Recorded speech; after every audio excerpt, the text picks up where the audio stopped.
Grabe, 6 na taon. Ganyan lang siya kaliit. Paano palalaki?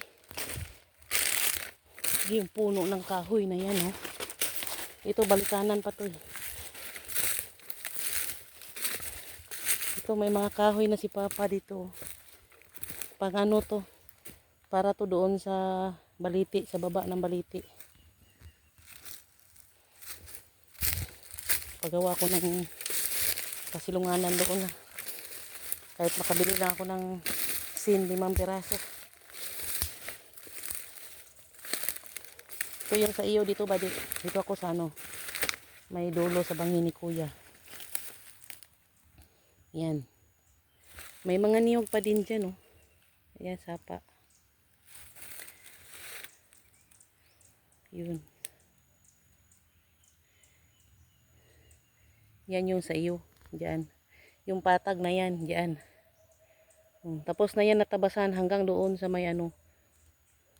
Yung ilog. Sapa-sapa pala. Yan.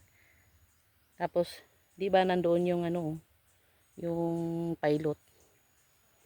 Yan. Tapos na yan dyan.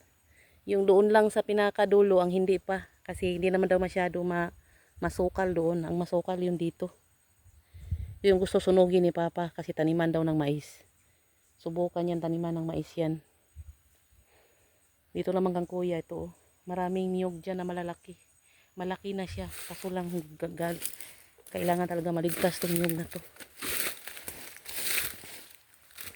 Yung mga puno-puno na yan, pantabasin yan. Ayan, may mga niyog dyan, oh, nakasiksik sa ano. Yan. Ayun doon, oh, malaki ang niyog. Ito.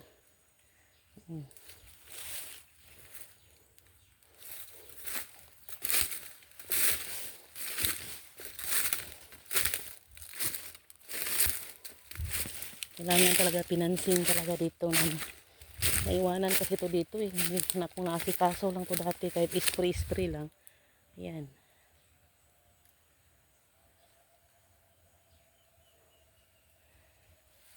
May mga niyog.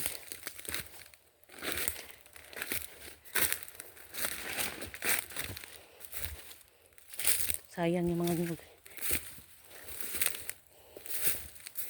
Ito ngayon, simula ngayon, magbibilang ng 5 taon. Bago mamunga itong niyog na to, kailangan maligtas talaga to. Paputo lahat ng mga ano na to. Saka tingnan mo naman yung ano, tabas nila, oh. Malinis.